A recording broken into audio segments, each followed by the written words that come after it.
موږ مسلمانانو رحم الله حقانی ما تحسین شب قدر ذل 400 دا سبحان فت چلماری او جامع مرکز امام اعظم ابو حنیفه رحمت الله علیه دا بنیاد موږ د کړو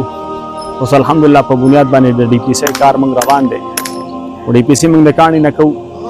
وجدار چې موږ سره د ځمکې د پیسو اول پورواله د ځمکې د پیسو دی دا کم کاڼي چې راغلی دا پرې راغلی د کارخانو والا سره الله ډېر ښه و چې هغوی موږ لاسې راکړی نو موږ وایو چې دا ډي پی سی څه سره اوچته کړو انشاءالله مخکې به په دې باندې مزید موږ کار کوو دا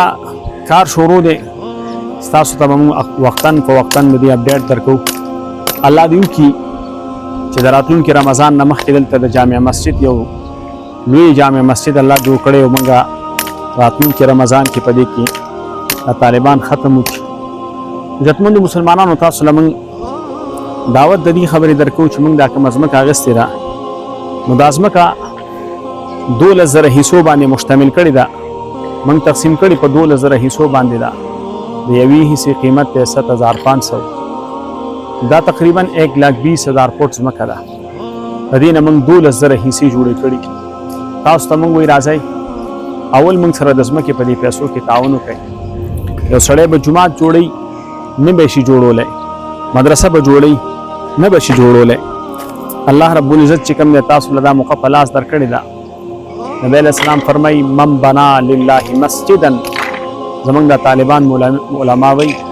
دلته دا تنوین د تقلیل دپاره دی وړوکی جومات چې کوم دی چا جوړ کو الله رب العزت تر دې پورې بعضې علما وایي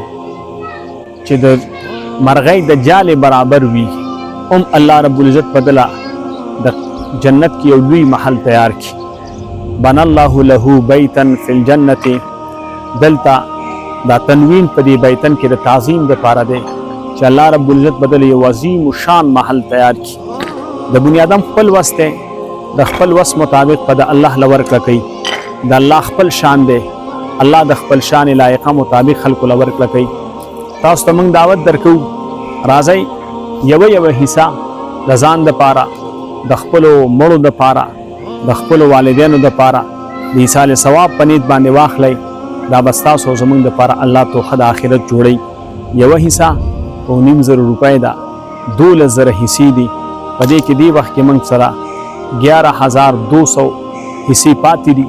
د 800 حصو ته خلکو تعاون را لېږلی دی نو تاسو له دعوت درکوو چې راځئ د دې خیر په کار کې زموږ ملګري شئ نبی علیه السلام فرمایي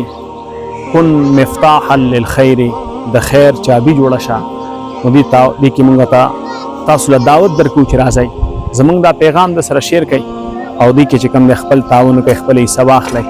الله رب العزت به ستاسو او زموږ دپاره توښه د آخرت ګرځوي ملګري لګیا دي کار کوي انشاءالله العزیز تاسو به یې نه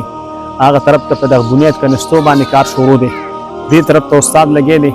کاڼي لګوي انشاءالله العزیز دا ستاسو مخې ته دی ورځ نیمه کې به انشاءالله موږ په بور باندې هم کار شروع کوو د اوبو د بور کار به هم کوو الله رب العزت دی